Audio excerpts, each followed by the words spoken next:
Dobrodošli na kanal Ime Isus spašava, ja sam Ivan Lovrenčević. Evo nastavljamo ovu tematiku uspjeha, napretka i rasta u Kristu Isusu. Danas ćemo krenuti sa temom i primjenom onoga što smo do sad naučili u vezi govorenja Božje riječi, razmišljanja o njoj, da je to put u uspjeh. To smo naučili na Jošuinom primjeru. Dakle, idemo u Isusovo ime, da vidimo izravnu vezu Isusovog imena sa našim uspjehom, napretkom i rastom. Netko bi se pitao, pa gdje je tu Isusovo ime? Zašto je ono toliko važno za to? Pa zato što je u Isusovom imenu, u njegovom značenju je uspjeh, napredak i rast. Podsjetimo se, Isusovo ime znači Gospodin spašava, Gospodin je spasenje. U Isusovom imenu su svi rezultati križa i uskrsnuća. Križ je bio u vezi uništenja prokletstva zakona i ostvarenja Abrahamovog blagoslova za one koji vjeruju. Dakle, ako je neuspjeh suprotnost od napretka, suprotnost od rasta, ako su prokletstvo zakona, jasno je da u Abrahamovom blagoslovu onda imamo suprotnosti, ove tri stvari o kojima je ova tema, i vidimo da je to u Isusovom imenu. Isusovo ime je uspjeh, ono je napredak, ono je rast. I ono nije jedno od rješenja, ono je jedino rješenje, jedini spas, to je jedina spasiteljska sila, to je naš jedini oslonac. Danas ćemo ići u proroka Miheja i u 89. psalam. Imat ćemo još jednu poruku u vezi Isusovog imena iz 92. psalma. Ima još puno mjesta u Svetom pismu, pogotovo u psalmima koji su izravno ili neizravno povezani s ovom tematikom, ali i ovo će biti dovoljno kao temelj, kao jedna snažna injekcija vjere, da vidite koliko je to moćno i zašto trebamo Isusovo ime, zašto je sve u vezi njega. Evo, prije nego što krenemo sa Mihejom, samo kratak podsjetnik na riječi apostola Pavla iz poslanice Kološanima. Kada je tamošnjim vjernicima uputio poruku: sve što želite učiniti riječju ili djelom, neka sve bude u ime Gospodina Isusa. Dakle, spomenuo je i riječi i djela, dvije poluge s kojima je stvoren ljudski rod i kroz koje se sve ostvaruje, i Bog govori i djeluje, stvorio nas je na svoju sliku i mi govorimo i djelujemo. I sad u tim riječima i djelima može biti Kristova sila, a može biti nažalost i đavolska za ljude koji nisu pomireni sa Bogom, a nažalost nekad i kršćani podlegnu tome, i moramo paziti na svoj jezik i na svoje riječi, jer vidjeli smo iz Jošuinog primjera da o njima ovisi hoćemo li okruniti svoj put uspjehom i uspjeti u svemu što poduzmemo, hoćemo li biti na stazi Božje volje u vezi toga. Dakle, idemo, prorok Mihej, 4. poglavlje, 5. stih. Prorok kaže: jer svi narodi idu, svaki u ime svojega Boga, a mi idemo u imenu Jahve, Boga našega, uvijek i dovijeka. Vidite, podjela. Prorok donosi podjelu. Svi narodi, misli se u ono vrijeme naravno na poganske narode, a danas na poganske i zapravo sve narode koji nisu u Kristu, na sve ljude, na svakog čovjeka koji svoj osnovac traži u drugim bogovima, u osnovcu na silama ovoga svijeta, na svoje vlastite nekakve potencijale. I prorok kaže, svi idu u imenu svojega Boga. A ova riječ idu znači je hebrejska riječ halak, koja znači ići naprijed, rasti, širiti se, između ostalog. Ima ona još značenja u tom kontekstu, ali evo za ovu tematiku sam izdvojio ova značenja. Znači ići naprijed, znači napredovati, rasti, širiti se. Pa evo, to je upravo ova tema. I vidite, znači netko se oslavlja na ime svojeg Boga. Nekom je to ime novac, nekom je snaga, nekom je intelekt, nekom je obrazovanje, nekom je kombinacija toga, ili masa drugih stvari, utjecaj, društveni položaj, ne znam, bilo što može biti ime Boga u kojem mi jesmo i u kojem idemo, ali trebamo znati, ako to nije ime našega Gospodina Isusa, da je to krivi Bog i to je u stvari Bog ovoga svijeta, Sotona, đavo, stara zmija i zavodnik. Dakle, svaki narod ide u imenu svojega Boga. Ali prorok kaže mi, mislio je naravno na ondašnji Izrael, Božji narod, a danas i nas pogane koji smo ušli u Krista, svakoga ko je uzvjerovao u njegovo ime. On kaže, ali mi idemo u imenu Jahve, našeg Boga, uvijek i do vijeka. Mi idemo u imenu Gospodina. Mi, u prijevodu riječi, idemo naprijed, mi rastemo, mi se širimo u imenu Jahve Gospodina, Ada našeg, u imenu našeg Gospodina Isusa Krista. Mi idemo. I vidite, to je ta zakonitost. To je ta injekcija Duha Svetoga, ajmo reći onaj turbo injection koji nam daje kroz otkrivenje svoje svete riječi. Možete ići u imenu svog Boga, ne bilo čega i bilo koga, a možete ići u imenu Gospodina Isusa. Možete ići naprijed, rasti, širiti se. I tu je potreban voljni moment.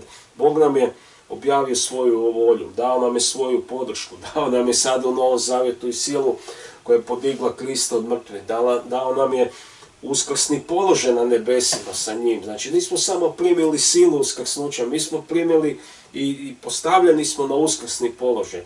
Primili smo Kristovo ime kroz kojem je uskrsnuće dalo ono jedinstveno značenje, enormnu duhovnu silu, znači nepobjedivu, znači to je ime koje je iza svakog imena, ime kojem se mora pokloniti svakog koljeno na nebu, na zemlji i pod zemljom. Ime koje je Bog dao ljudima za spasenje. Ime koje moramo zazvati ako želimo biti spašeni i živjeti u toj zakonitosti da nam je ime Isus na ustima, tako da bi se manifestiralo spasenje. Podrazumijeva se i mislima i srcu, u vjerovanju. Zato je Jošua i dobio taj tip poruke da razmišlja o Božoj riječi i da je podrazumijeva da ju vjeruje i da je govori. Da je ne miče sa svojih usta. I Mihaj kaže u stvari istu stvar. Znači, idi naprijed, rasti, širi se u imenu svojeg Boga, Gospodina Isusa Krista. Zato je važno upoznati Isusovo ime. Zato je najvažnija životna poruka je u vezi Isusovog imena. Najveći zadatak koji imamo ovdje na zemlji i preduvjet svih uspjeha, spasenja, napretka, rasta, upoznati Isusovo ime. Ako je to nama samo ime u rangu ostalih imena u ovome svijetu i nije nam ništa, kako bi rekli, big deal u vezi toga. Ono neće za nas imati snagu. Neće se manifestirati, zato što ne vjerujemo u njega. Ali što više učiš o Isusovom imenu, što više razmišljaš, što više a to onda ima izravan utjecaj na naše vjerovanje, a naše vjerovanje je izravno povezano s onim što govorimo, odnosno riječ je glasnogovornik srca. I što je više u našem srcu, bit će više na našim ustima, a iz usta izvire život, jel tako? Iz srca, iz usta izvire život, kakav god bio. I vidite, to je ta zakonitost. Znači, misao, srce, usta. I kada prijeđe prag naših usta, riječ vjere u Isusovo ime stvara život.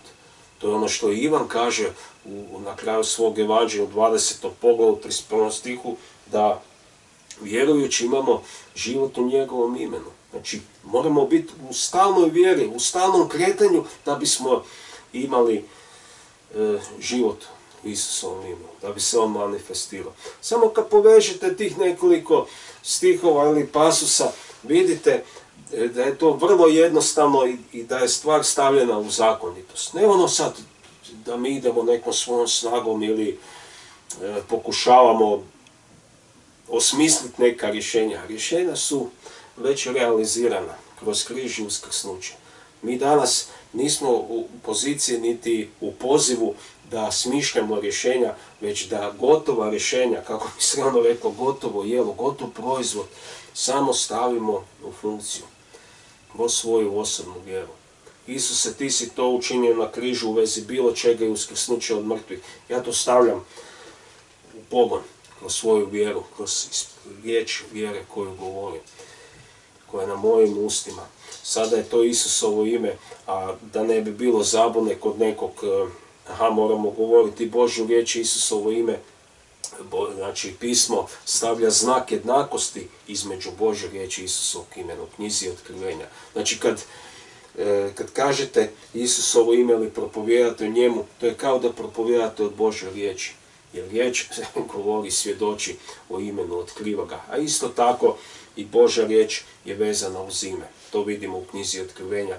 To su dvije strane iste medalje. Važno je što prorok kaže uvijek i dovijeka.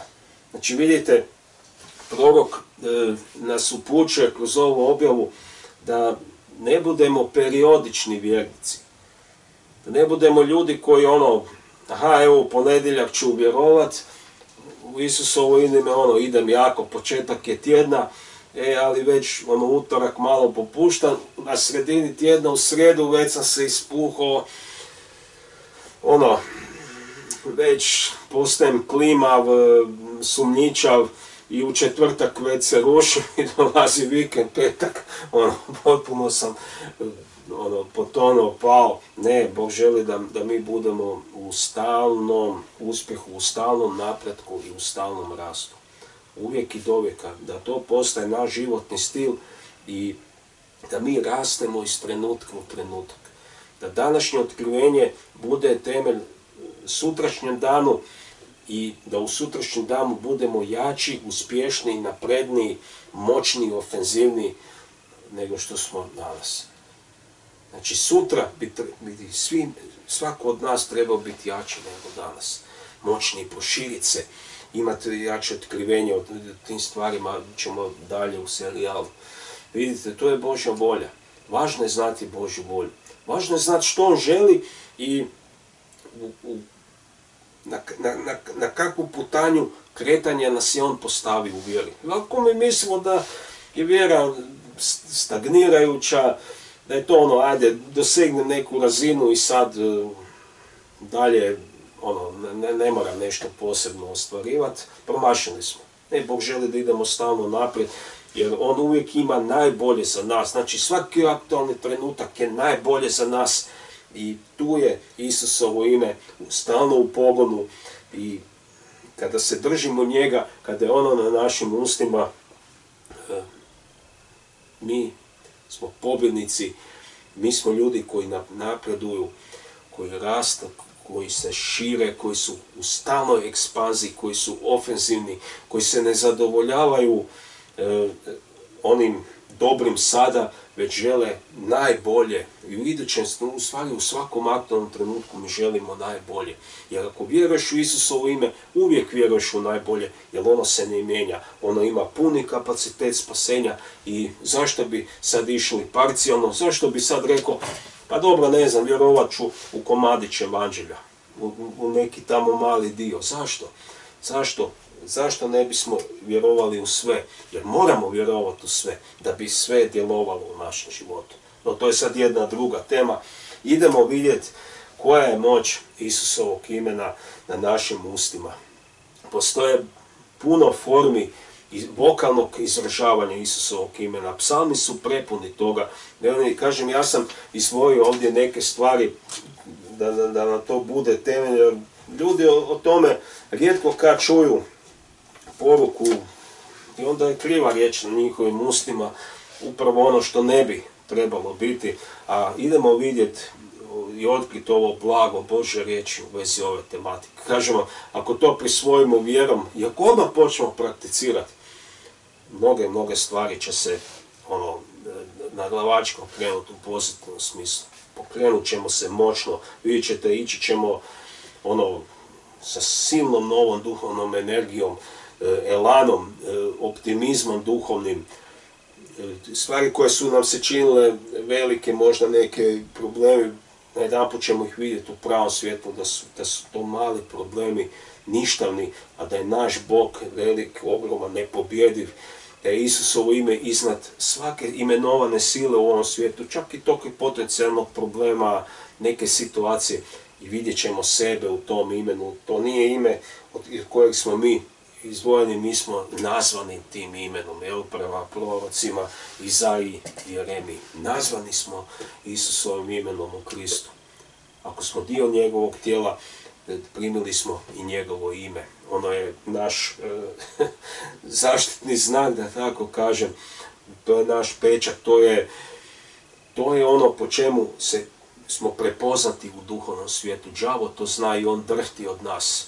Ali da bi se to manifestiralo, mi moramo to znati. Jer ako nismo svjesni, on će prepoznati da mi toga nismo svjesni. Vidjet će to po našem nastupu, po našem životnom stilu, jer on je vrhunski profiler, on promatra ljude, analizira ih, vide što im je u mislima, što im je na srcima, brzo poveže gdje je ko. I kažemo, ajmo biti onakvi kakva nas ova riječ danas puče, već smo vidjeli u proroku Mihaju, idemo sad vidjeti u 89. psalmu. To je moćan, silovit psalam, ne znam, kad je čovjek u nekom problemu, uvijek trebaš neku utjehu, brzinsku injekciju vjere, nešto. Koji god psalam otvoriš, ne možeš pogriješiti. Ali 89. psalam, taj jedan njegov dio, kad čovjek samo baci pogled na to, već ta energija duhovna, ta sila dolazi na nas, poput nekakvog vodopada, slapa, to se izlije, to ulazi, taj duh te riječi i mi počnemo teći u tome. Sjetite se poruke od prošli puta da smo i trebali bi biti ljudi koji su zasađeni pored vode tekućice, ili stablo, lišće, nikad ne venemo, stalno smo zeleni i stalno smo plodonosni. Evo, znači 89. psalam, čitat ćemo od 16. stiha. Znači, psalmist kaže: blagoslovljen je narod vičan svetom klicanju. On hoda u sjaju tvog lica, Gospodine. U tvojem se imenu uvijek raduje i ponosi se tvojom pravdom. Jer ti si urez njegove moći, po tvojoj milosti raste naša snaga. U drugom dijelu psalma od 25. stih kaže: vjernost moja i dobrota će biti sa njime i u mojem imenu rasti će mu snaga.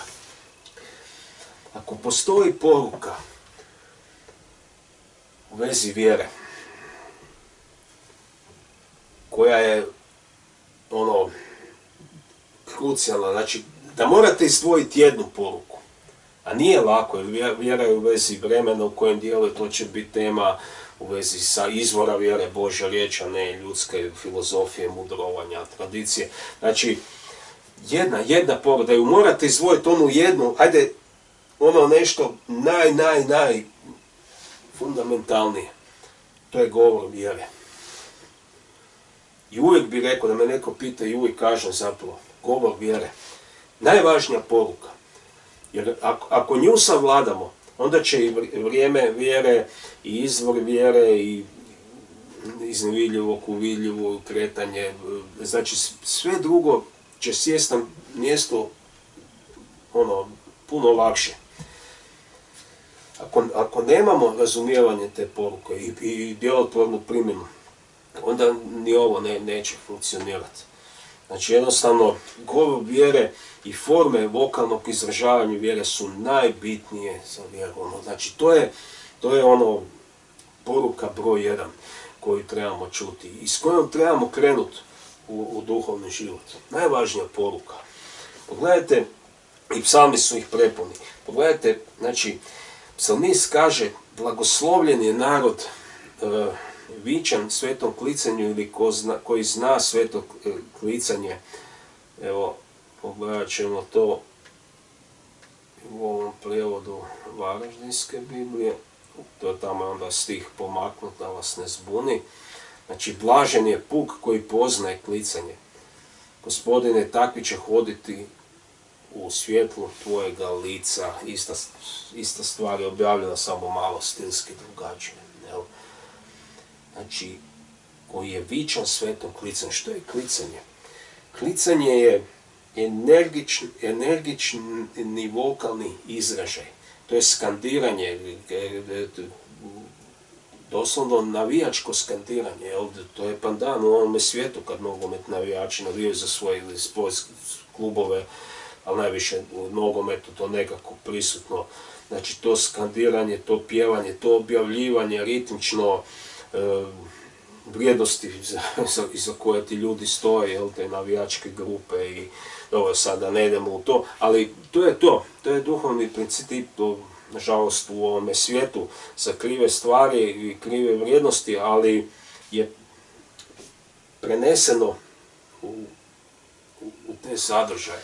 Ali izvorno to je biblijski, to je duhovna tehnologija vjere, Božje kraljevstvo. Samo što je naravno đavao kao duhovno biće preslikava i uzima za svoje ciljeve, za svoje djelovanje. Ili on treba ljudsku posudu i on treba da ljudi razmišljaju o njegovim sadržajima i da govore njegovim sadržajima, da bi se njegova sila manifestirala. Isto kao i Gospodin. I on treba da ljudi razmišljaju o njegove riječi, da vjeruju u srcu njegove riječi i da govore njegovu riječ. Vidite, sve se isto odvija.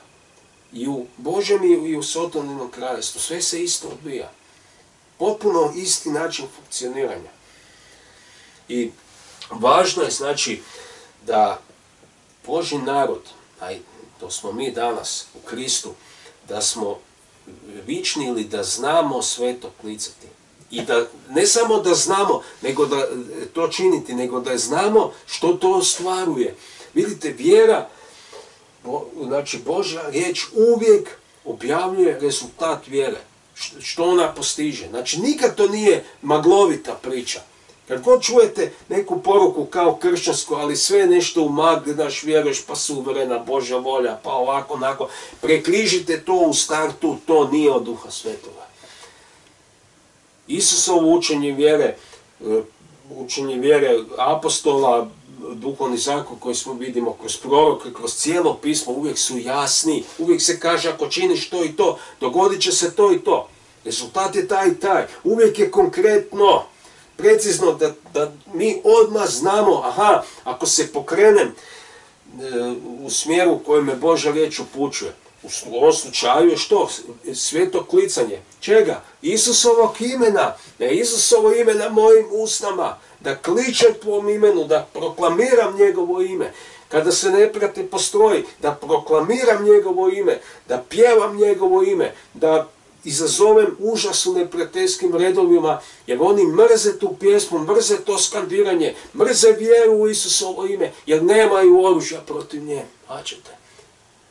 I zato đavo ne želi da ljudi čuju ovaj tip poruke. Jer to je ono što ga neutralizira. To je ono što ga tjera iz ljudskih života i što sprečava da uđe u ljudski život. Nema drugog načina, nema druge tehnologije.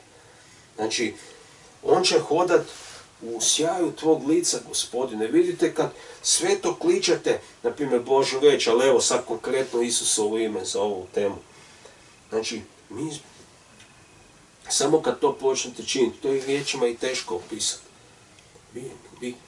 Vi osjećate da ste vi na nekom višoj razini funkcioniranja i kretanja. A da niste uložili nikakav veliki napor.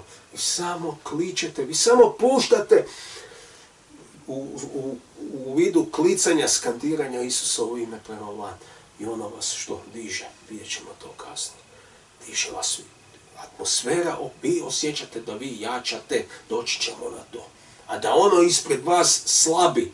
Onda smo, i to je slabo, ali kada kličete, kada se manifestira Božja riječ kroz usta, onda mi zapravo toga postajemo svjesni. Ništa se ne mijenja u odnosu snaga. Krist je pobjednik, đavo je poražen. Uvijek je to tako. Ali mi moramo znati i kad mi djelujemo u duhovnoj tehnologiji, onda je to zapravo u vezi nas.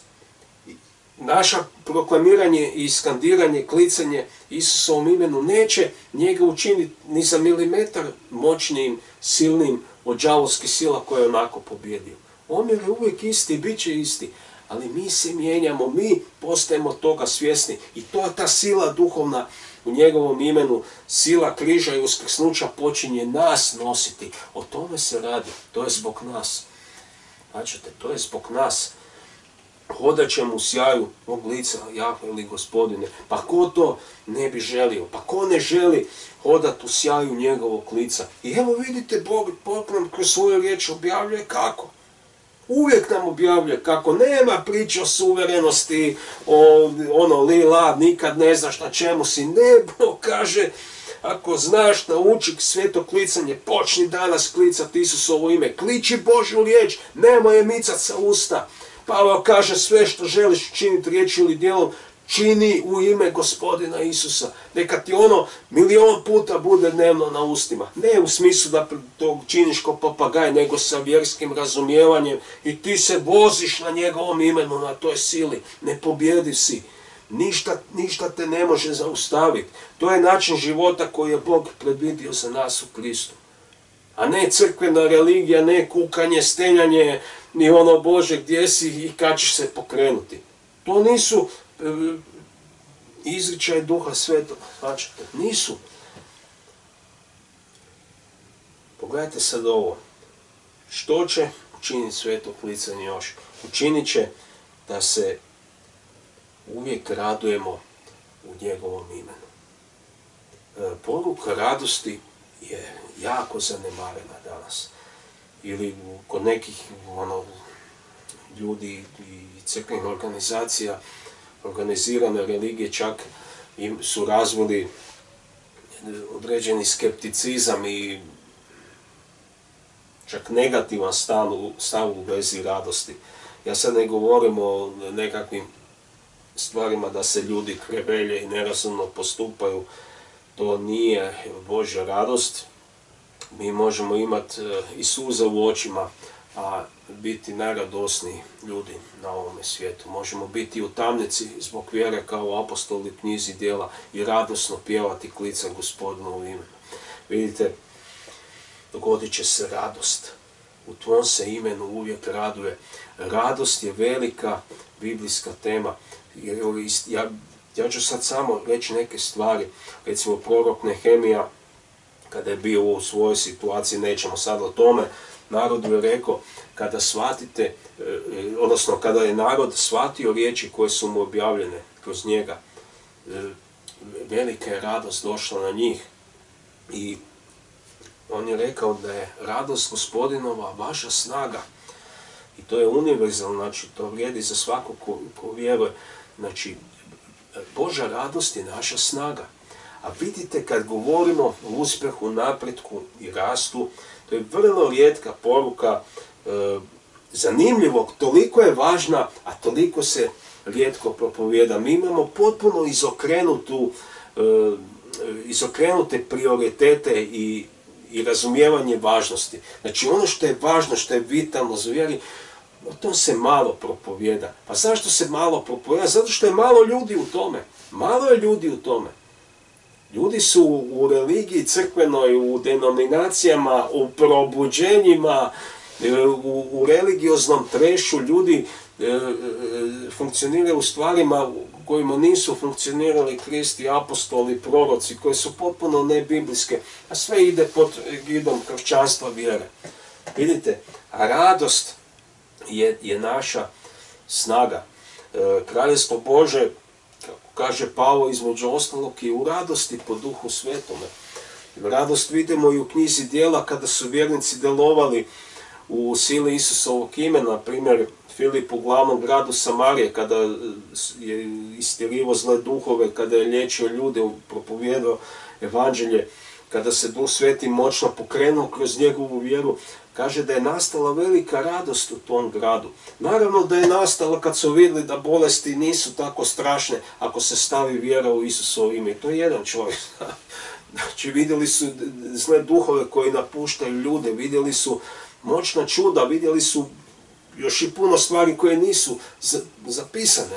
Možemo samo pretpostaviti kakav je to pozitivni usvoj tamo bio. Zato što je netko vjerovao i propovijedao Isusovo ime. Zato što ga je vokalno izrazio. Vidite, sve je u vezi toga.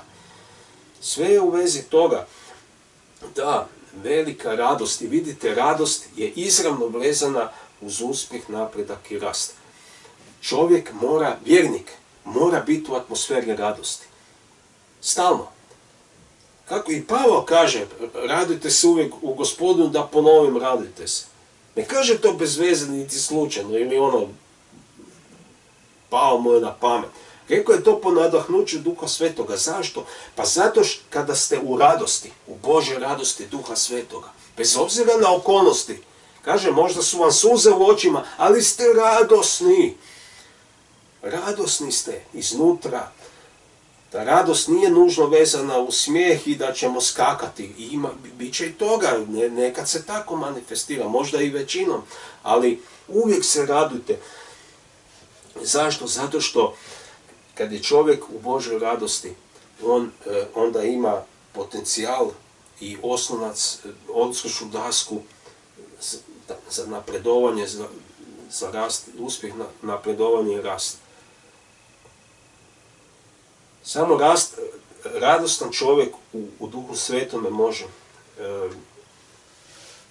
biti uspješan, uspijevati, napredovati i rasti. Radost producira uspjeh, napredak i rast. A s druge strane, vrijedi i obratno. Znači, to je u stvari zatvoreni krug. Kada se jednom radost pokrene u nama, kroz klicanje Isusovog imena, između ostalog, i život u njegovom imenu, proklamacijski život Isusovog imena. Znači, kada uspijete, kada napredujete i rastete, to izaziva radost u čovjeku. A prokletstvo zakona, znači, samo okrenite u negativno. Znači, kad je čovjek neuspješan, ne napred, znači nazadan, i kada ne raste, nego smanjuje se, što to izaziva? Pa tugu. Niko nije radostan da je u tim stanjima, ali tako. To izaziva tugu, a tugaljivost, tužno srce i potisnutost, depresija, prokletstvo zakona. A radost je Abrahamov blagoslov u Kristu. Radost nije jeftina stvar, nije beznačajna i nije bez veze rečeno radujte se uvijek i da ponovno radujte se u Gospodinu. Nije Nehemija uzalud rekao, radost Gospodinova je vaša snaga. I isto vrijedi, znači, u ovom negativnom, kada je čovjek neuspješan, nenapredan i kad ne raste, kad se smanjuje, snizuje, to izaziva tugu. A opet kad smo u stanju tuge, žalosti, potištenosti, mi nemamo odskočnu dasku za uspjeh, napredak i rast. I vidite, to su dva zatvorena kruga. Jedan pokreće Duh Sveti, drugog pokreće đavolska sila, demonska sila. I pogodite naravno u čemu đavo želi da budemo. Pa naravno u tuzi, u depresiji, anksioznosti, u tim stanjima gdje ne možeš se pokrenuti prema napretku i uspjehu. Ne može, jednostavno ne ide. Ne ide, to je jače. Ali s druge strane, u Duhu Svetome mi eksplodiramo i imamo taj potencijal, odskočnu dasku za napredak, uspjeh i rast u Kristu. Moramo imati radost. Ovaj 89. psalam je jako važan, jako je dubok. Ove stvari, ljudima se čine nekad, ne znam, daj mi neko ad hoc rješenje. Nema ad hoc rješenja, ali postoje rješenja u Božoj riječi gdje je jasno objavljeno čini to i to da bi se dogodilo to i to. Ako želiš napredak, uspjeh, rast, znači u Kristu i sve što je s tim povezano, ja bih rekao cijeli paket, jel? Nauči se klica Gospodinu, nauči se proklamirati, nauči tehnologiju vjere, studiraju, stavljaju, uči uči primijeni. I tu rasteš, tu napreduješ. Ono što si razumio danas u vezi tehnologije vjere, već sutra si već jači, već si napredniji. Danas to možda činiš u početcima duhovnosti, samo si fokusiran na neku svoju životnu situaciju, pretpostavimo negativnu koju želimo okrenuti u pozitivnu. Već sutra mi se možemo širiti, već možemo projicirati vjeru na 2 područja svog života, preko sutra na 3. Na kraju tjedna možemo cijeli život vladati u Kristu. Prema Pavlovim riječima iz poslanice Rimljanima, da ćemo Bazileu upravljati, gospodariti, vladati. To se treba dogoditi, a to se događa kroz vjeru u Isusovo ime, kroz govor njegovog imena, pokretanja tog duha. Vidite, moramo znati te stvari. Što se još događa? Pisac kaže da se ponosimo njegovom pravdom. Božjom pravdom. Pravednost je toliko velika tematika. A vidite, znači, znamo da smo u Kristovoj pravednosti preneseno u Novi Zavjet. Znamo da smo u Kristovoj pravednosti. Znamo da je On ostvario to što mi nismo nikada ne bismo mogli. Nitko od nas, jel? Da je On platio cijenu za naše grijehe, da je On postao, kako Pavao kaže crkvi Korintu, On je postao naša pravednost. On je postao naša pravednost. I kada znaš, Krist je moja pravednost, prestaješ sa svakim samo naporom, moram postati pravedan ili ostati pravedan ili nešto. Ne, ti znaš, Krist je moja pravednost. Vjera me opravdava. Dokle sam u vjeri, na sigurnosnom terenu i u pravednosti sam. Zato moramo biti u vjeri. Zato pravednik živi od vjere da bi bio pravedan. Jel, da bi bio pravedan moraš vjerovati. A kada vjeruješ i pravedan si, to je automatizam. To su područja u kojima moramo biti. Što se još događa? Znači, ti si urez njegove ili naše moći, ili naše snage, i u tvojoj dobroti ili milosti naš će se rog uzvisiti. Rog je slika sile, snage, autoriteta, hebrejska riječ kereni. Sad ćemo je malo, poslije ćemo opet naići na nju. Vidite, znači, kada primjenjujemo duhovnu tehnologiju vjere, sve ove stvari koje smo naveli, znači, mi se uzdižemo. Uzdižemo se u svom razumijevanju, u primjeni. Legalistički jesmo u Kristu, imamo silu uskrsnuća, ali sve te stvari su potencijal i one moraju biti emitirane, moraju biti rasplansane, u njima se mora rasti. Zato je Pavao i stalno molio za duh mudrosti, otkrivenja, da bi znali svoj položaj, poslanica Efežanima. Jer zato smo često u toj materiji, jer nije samo važno saznat da nešto imamo, mi to moramo emitirati. Znači, naša vjera mora emitirati sve to što imamo. Kada saznaš da si uskrsnut na nebesima u Kristu, znači to si saznao. Ali sad trebaš početi govoriti, ponašati se ili djelovati u skladu s tim. Ako si na najvišem položaju Kraljevstva Božeg uskrsnut s Kristom, onda moraš govoriti kao da si stvarno tamo.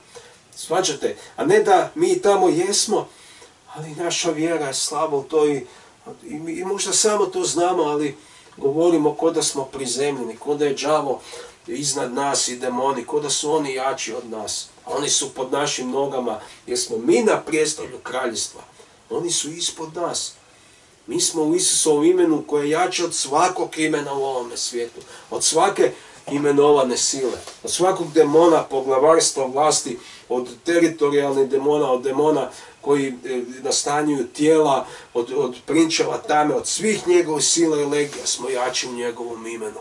Jer imamo jači položaj, imamo jače ime i imamo jaču silu uskrsnuća. To su ta 3 faktora. Ime, položaj i sila. A to imamo mi, nema đavola. Jer mu je Isus oduzeo svu snagu, detronizirao ga je i autoritet je dao nama. Sada smo mi jači, ali mi to moramo znati i plus moramo emitirati to kroz svoju vjeru u Isusovo ime. Idemo sad malo niže dolje. Evo u 23. stihu pisac govori o tome da neće ga nadmudri dušman, misli se na đavola i njegove snage, niti oboriti sin bezakonja. To je antikrist u stvari i te sile mraka koje su u ovome svijetu. To je proročka riječ i za nas. Neće nas odmudriti. Zašto? Zato što smo bični svetom klicanju, zato što smo u Isusovom imenu. Kaže u 25. stihu, a u Varaždinskom je to 24. ovoga, znači, moja vjernost i milosrđe će biti sa njime. S nama, jel? Uvijek možemo sebe u prvom licu ni ne staviti u svaku tu rečenicu. Mora postati osobno. Znači, njegova vjernost i dobrota bit će sa mnom. Moramo to znati da je Bog vjeran. Ovdje je prijevod milosti, milosrđe. To je biti ista riječ, milosrđe znači i dobrotu i naklonost. Dakle, simpatiju. To su sve značenja riječi milosti tog pojma. Znači, važno je znati, vidite, da će njegova Božja vjernost i dobrota, milosrđe biti sa mnom, sa svima nama. I vi to možete i sad, možda nikad to niste u životu iskusili, ali recite sada vjerom. Stavite odmah Božju riječ na svoja usta, kao što je Bog rekao Jošu. Nemoj je maknuti. I vidite to sveto klicanje, to skandiranje, taj proklamacijski život u Isusovom imenu, u riječi vjere, taj vokalni izričaj koji je najmoćnija duhovna tehnologija. Jedini način da se emitira duhovna sila je vokalni izričaj. Ne postoji drugi način. Postoji i pisanje, ali opet to je riječ koja je, na primjer, prenesena na papir, na ekran, danas od suvremene tehnologije. Ali mora biti emitirano, mora izaći. Znači, mora izaći. I kada mi na taj način živimo, mi postajemo sve svjesni Božje vjernosti i milosti. Jer kada dolazi sumnja? Dolazi kroz tugu, kroz sve ove suprotnosti, znači radosti, kroz sumnju. Onda počinjemo propitkivati, Bože, pa jesi ti baš vjeran, hoće li ova situacija izaći na dobro? Znaš, vidiš, tu lijevo i desno su problemi, ispred mene su neprijateljske sile, iza mojih leđa, okružen sam u stvari. Hoće li to izaći na dobro? Jesi ti siguran u vezi svojih slavnih obećanja? Tvoja milost, Bože, dobro, ali sad ju baš ne vidim, ne osjećam. Vidite, zato je važno i da i sami sebe čujete, jer vjera dolazi od slušanja i u masu situacija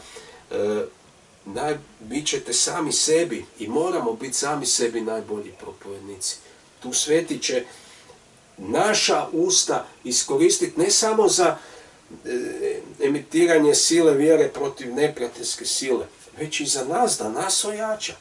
Zato moramo biti u svetom klicanju i znati to, u stvari živjeti na taj način, proklamacijski, skandirajući, navijačke zapravo, da bi sami sebe čuli i onda raste naša snaga, odnosno mi imamo razumijevanje toga, dižemo se, mi se dižemo, to je kao da ona slikovito voda ispod nas se počinje dizati. Voda Duha Svetog, bujica Duha i ona nas diže. I mi počinjemo surfat na tom valu, ploviti. To je ono što se događa. To je ono što se događa. I onda smo i svjesni njegove vjernosti i dobrote i milosti. Kada ste vi stalno u Isusovom imenu, kada ste u proklamaciji riječi, vjeri u njoj, onda skoro da i ne razmišljate o njegove vjernosti i milosti, ne u onom upitnom obliku, nego svjesni smo, vjeran si Bože. Što vam je nešto duhovno stvarnije, to ste sigurniji i to ste ofenzivniji u nastupu i u djelovanju. To je to. Tako se živi vjera. I pisac završava i u mojem imenu rasti će mu snaga ili rasti će mi snaga ili kao što kaže u varaždinskom prijevodu, u mojem imenu njegov rog će se uzvisiti. Opet rog je slika, to je ta riječ geren hebrejska, koja znači sila, snaga, moć, autoritet. Vidite, znači, u mome imenu, kroz pokretanje imena, mi rastemo. Raste naša snaga. Pa kome nije potrebna snaga? Pa svaki dan ima toliko izazova. Evo, svaki aktualni trenutak je na neki način izazov. Plus ono baš situacije koje su i krizne i konfliktne sa duhovnim svijetom i sa onim što se događa na zemlji i u vezi nas i onoga što vidimo oko nas. Moramo znati kako će rasti naša snaga. Ne da padamo, vidite, rast. Rog će mu se uzvisiti, povećati rast. To je uspjeh najprije neki rast. To je ta poruka. I to se događa gdje? U Isusovom imenu. I zato trebamo učiti o Isusovom imenu. Jer što više znamo, što nam Duh Sveti više otkrije kroz zajedničko učenje, više će se moći aktivirati. Ako je nama Isusovo ime nepoznanica ili znamo samo neke fragmente, dobro, kroz to ćemo moći funkcionirati, ali doći će situacije i đavo će stvoriti situacije gdje će nam trebati upravo ono što ne znamo. Upravo to će biti aktivirano iz duhovnog svijeta. Zato moramo znati sve. Zato je u psalmu 91. psalmu, velikom psalmu Božje zaštite, vjere, sigurnosti, hoda sa njim, objavljeno ono, izbavit ću ga jer poznaje moje ime. Riječ znači ono da je, kad je čovjek svjestan, upoznat, čak prijevod jedan bliski prijatelj. Znači vidite, moramo se sprijateljiti sa Isusovim imenom, moramo učiti o njemu, moramo se hraniti njime, njegovim značenjima, njegovim objavama. I kada tako činimo, onda stvaramo tu mogućnost da ga kličemo, jer niko ne kliče niti radosno, niti skandirajuće Isusov ime ako nije svjestan njegove snage, ako nije napunjen time, ako nema svjesnost da je to život. To je život. Svačate, i opet je tu zakonitost. Što je manje ili minimalno ili ništa, nema života. A što je čovjek puniji, što više zna, ima otkrivenje, aktivan je, djelatan u tome, znači emitira to, non stop je, znači ima taj ciklus otkrivenje, vjera, govor, aktivacija, znači stalno, to je životni stil. I onda je normalno više i onda smo u uspjehu, napretku i rastu. Budite blagosloveni, razmišljajte o ovim riječima, čitajte taj 89. psalam proroka Miheja i pokrenite to. U sljedećoj poruci idemo u 92. psalam, vidjet ćete isto vrlo moćna poruka, moćno otkrivenje, silovito, i onda ćemo imati jednu cjelinu, ima toga još puno u Božjoj riječi, ali evo ovih nekoliko pasusa sam izdvojio jer su stvarno top. Budite blagoslovljeni i budite radosni u Gospodinu i njegovoj silnoj moći. Vidimo se.